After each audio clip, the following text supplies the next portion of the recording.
সিলেট বিএনপির একসময়ের দুর্দণ্ড প্রতাপশালী নেতা এম সাইফুর রহমান ও এম ইলিয়াস আলীকে যেন ভুলতে বসেছে সিলেট বিএনপি। সিলেটে অনুষ্ঠিতব্য বিএনপির গণসমাবেশ উপলক্ষে মহানগর প্রায় ঢেকে ফেলা দলীয় নেতাকর্মীদের ব্যানার ফেস্টুন তোরণে নেই কেন্দ্রীয় পর্যায়ের নেতৃত্ব দেওয়া সিলেটের এই নেতারা। তবে ব্যতিক্রম সিলেটের আরেক বিএনপি নেতা, দলীয় কেন্দ্রীয় নির্বাহী কমিটির সদস্য ও সিলেট সিটি কর্পোরেশনের মেয়র আরিফুল হক চৌধুরী। তার প্রতিটি ব্যানার ফেস্টুনে রয়েছে এম ইলিয়াস আলী ও এম সাইফুর রহমানের ছবি। সাইফুর ছিলেন বিএনপির প্রতিষ্ঠাতাদের একজন, দায়িত্ব পালন করেছেন দলের স্থায়ী কমিটির সদস্য হিসেবে, ছিলেন একাধিকবারের অর্থ ও পরিকল্পনা মন্ত্রী। আর নিখোঁজ হওয়ার আগে ইলিয়াস আলী ছিলেন কেন্দ্রীয় সাংগঠনিক সম্পাদক এবং সিলেট জেলার সভাপতি। একসময়ের দুই নেতায় বিভক্ত ছিল সিলেট বিএনপি। দুজনের হাত ধরে তৈরি হয়েছে অসংখ্য নেতাকর্মী। সিলেটে দলীয় কোনো অনুষ্ঠান হলে পোস্টার, লিফলেট, ব্যানার, ফেস্টুন সবকিছুতে ব্যবহার করা হতো এই দুই নেতার ছবি। কিন্তু হঠাৎ করেই যেন সাইফুর ও ইলিয়াসকে ভুলে গেছে সিলেট বিএনপি। আগামীকাল শনিবার 19 নভেম্বর বিভাগীয় গণসমাবেশ ঘিরে ব্যানার, ফেস্টুন ও তোরণে সিলেট নগরী সাজানো হলেও কোথাও নেই এই দুই নেতার ছবি। তবে ব্যতিক্রম কেবল বিএনপির কেন্দ্রীয় নির্বাহী সদস্য ও সিলেট সিটি কর্পোরেশনের মেয়র আরিফুল হক চৌধুরী। তার বিলবোর্ড, পোস্টার ও ব্যানারে দেখা গেছে এই দুই নেতার ছবি। সমাবেশস্থল সরকারি আলিয়া মাদ্রাসা মাঠ, চৌহাট্টা, আম্বরখানা, রিকাবি বাজার, উপশহর সহ বিভিন্ন স্থানে লাগানো সিসিক মেয়রের ব্যানারে সাইফুর রহমান ও ইলিয়াস আলীর ছবি শোভা পাচ্ছে। দলের প্রতিষ্ঠাতা, দলীয় চেয়ারপারসন ও ভারপ্রাপ্ত চেয়ারম্যানের সাথে সিলেটের এই দুই নেতার ছবি সম্বলিত বিলবোর্ড ও ব্যানার লাগিয়েছেন তিনি।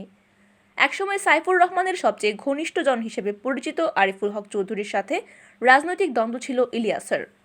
ইলিয়াস বলের বিপরীতে দলীয় রাজনীতি করেছেন তিনি, কিন্তু সিলেটে বিএনপির গণসমাবেশে তিনি সাইফুরের সাথে স্মরণ রেখেছেন ইলিয়াসকেও। বর্তমান প্রজন্মের নেতাকর্মীরা দলে সাইফুর ও ইলিয়াসের অবদানের কথা জানেন না বলেই এই অবমূল্যায়ন মনে করছেন জ্যেষ্ঠ নেতারা। বিভাগীয় গণসমাবেশকে কেন্দ্র করে সমাবেশস্থল আলিয়া মাদ্রাসা মাঠ এবং আশেপাশের রাস্তাঘাটে এখন শোভা পাচ্ছে নানা রঙের বিশাল বিশাল ব্যানার, বিলবোর্ড ও ফেস্টুন। প্রচার মাধ্যমগুলোতে দলের প্রতিষ্ঠাতা জিয়াউর রহমান, চেয়ারপারসন খালেদা জিয়া ও ভারপ্রাপ্ত চেয়ারম্যান তারেক রহমানের ছবির সাথে দলের কেন্দ্রীয় ও স্থানীয় বিভিন্ন নেতার ছবি শোভা পাচ্ছে। কেউ নিজে, আবার কেউ বা নিজের পছন্দের নেতার পক্ষে এই বিলবোর্ড ও ব্যানার লাগিয়েছেন। শত শত নেতার ভিড়েও কোথাও খুঁজে পাওয়া যায়নি বিএনপির স্থায়ী কমিটির সাবেক সদস্য ও সাবেক অর্থমন্ত্রী এম সাইফুর রহমান এবং সাবেক কেন্দ্রীয় সাংগঠনিক সম্পাদক ও জেলা সভাপতি এম ইলিয়াস আলীর ছবি।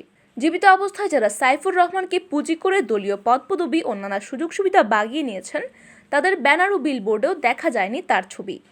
একইভাবে ইলিয়াস আলীকে যারা রাজনীতির ধ্যান-জ্ঞান ভাবতেন, তাদের কাছেও উপেক্ষিত দীর্ঘদিন ধরে নিখোঁজ এই নেতা। সিলেটে যেখানে উৎসবের নগরীতে পরিণত হয়েছে, সেখানে কোথাও নেই একসময়ের দাপুটে এই নেতা। সবাই যেন ভুলতে বসেছে তাদেরকে।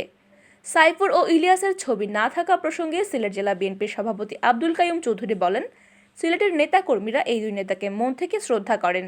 এই দুই নেতার যেমন দলীয় রাজনীতিতে অবদান রয়েছে, তেমনি সিলেটের উন্নয়নেও তাদের অবদান অসীম। গণসমাবেশ ঘিরে ব্যানার, ফেস্টুন লাগানোর কাজটা নেতাকর্মীরা নিজ উদ্যোগে করছে।